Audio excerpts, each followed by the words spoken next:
Privasi adalah hak setiap individu untuk mengontrol bagaimana informasi pribadinya dikumpulkan, digunakan, disimpan, dan dibagikan.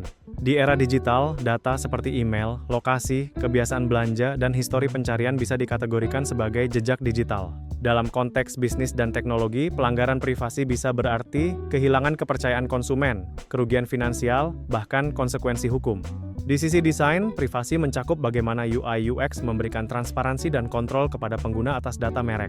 Privasi bukan hanya soal teknis, tapi merupakan hak fundamental yang diakui secara internasional sebagai bagian dari hak asasi manusia.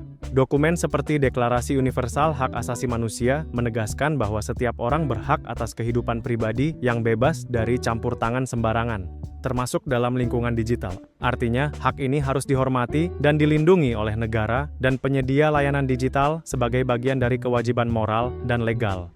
Banyak negara telah mengeluarkan regulasi untuk melindungi privasi seperti GDPR Uni Eropa, CCPA California, dan UU PDP Indonesia. Regulasi ini mengatur bagaimana data harus diperlakukan, hak-hak individu atas data, serta sanksi bagi pelanggaran. GDPR atau General Data Protection Regulation merupakan regulasi perlindungan data yang berlaku di seluruh Uni Eropa sejak 2018. CCPA atau California Consumer Privacy Act merupakan undang-undang perlindungan privasi konsumen di California, Amerika Serikat. UU PDP atau Undang-Undang Perlindungan Data Pribadi merupakan regulasi Indonesia untuk melindungi data pribadi warga negara. Etika dalam media digital menuntut pelaku industri digital untuk memproses data pribadi secara bertanggung jawab dan adil. Hal ini berarti tidak hanya mematuhi aturan hukum, tetapi juga menjalankan standar moral seperti menghormati kerahasiaan, tidak mengeksploitasi data untuk keuntungan tidak sah, dan memberikan kontrol yang memadai kepada pengguna. Etika juga menyoroti pentingnya kesadaran terhadap konsekuensi sosial dari pengumpulan data seperti diskriminasi atau pelanggaran privasi massal. Transparansi dalam pengelolaan data artinya penyedia layanan harus terbuka tentang cara mereka mengumpulkan, menyimpan, dan menggunakan data pribadi.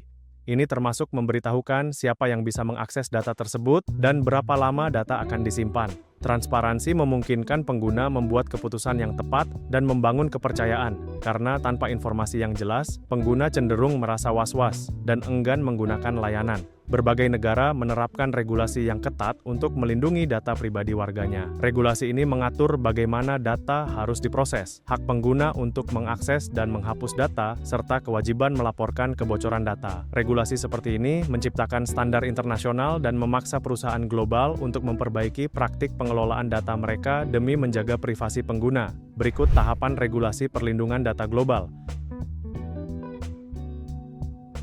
Kepatuhan terhadap regulasi bukan hanya kewajiban hukum, tapi juga cermin dari etika bisnis yang baik. Perusahaan harus menerapkan kebijakan dan prosedur yang sesuai dengan regulasi, seperti audit data secara rutin dan pelatihan bagi karyawan. Kepatuhan ini juga melibatkan mekanisme pelaporan pelanggaran data dan penanganan keluhan pengguna, agar proses pengelolaan data berjalan aman dan terpercaya. Media sosial adalah salah satu sektor yang paling rawan pelanggaran privasi, karena skala dan jenis data yang dikumpulkan sangat luas. Penggunaan data untuk iklan bertarget, profil psikografis, dan penyebaran informasi palsu menimbulkan risiko besar. Oleh sebab itu, media sosial harus bertanggung jawab dalam pengelolaan data dengan memberikan kontrol privasi yang mudah dipahami dan menghindari praktik manipulatif. Peran teknologi modern menyediakan alat penting seperti enkripsi untuk menjaga keamanan data, anonimisasi untuk menyembunyikan identitas pengguna, dan mekanisme kontrol akses untuk membatasi siapa yang bisa melihat data. Pendekatan privacy by design memastikan bahwa fitur-fitur ini sudah menjadi bagian dari proses pengembangan produk, bukan tambahan belakangan, sehingga perlindungan privasi lebih menyeluruh dan efektif. Dimensi privasi bisa dilihat dari beberapa dimensi, antara lain 1. Privasi informasi. Melindungi data pribadi agar tidak diakses atau disebarkan tanpa izin, contohnya data finansial, rekam medis, atau aktivitas online. 2. Privasi fisik. Hak untuk menjaga tubuh dan ruang pribadi dari pengawasan atau gangguan yang tidak sah. 3. Privasi komunikasi. Melindungi isi komunikasi seperti email, telepon, atau pesan teks agar tidak diintip atau disadap. 4. Privasi perilaku. Kontrol atas bagaimana perilaku dan kebiasaan seseorang direkam dan digunakan, misalnya aktivitas browsing, lokasi, dan interaksi sosial di dunia maya. Di era digital, hampir semua aktivitas terekam dalam bentuk data, mulai dari penggunaan media sosial, transaksi online, hingga penggunaan aplikasi sehari-hari. Data ini sangat berharga untuk berbagai kepentingan bisnis, pemasaran, dan bahkan pemerintahan.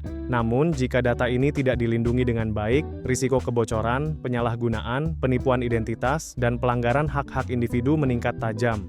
Kesimpulannya, privasi adalah hak dasar yang penting untuk melindungi kebebasan dan martabat individu, terutama di era digital yang sangat bergantung pada data. Memahami dan menghormati privasi bukan hanya kewajiban hukum, tapi juga tanggung jawab etis bagi semua pihak yang mengelola informasi pribadi.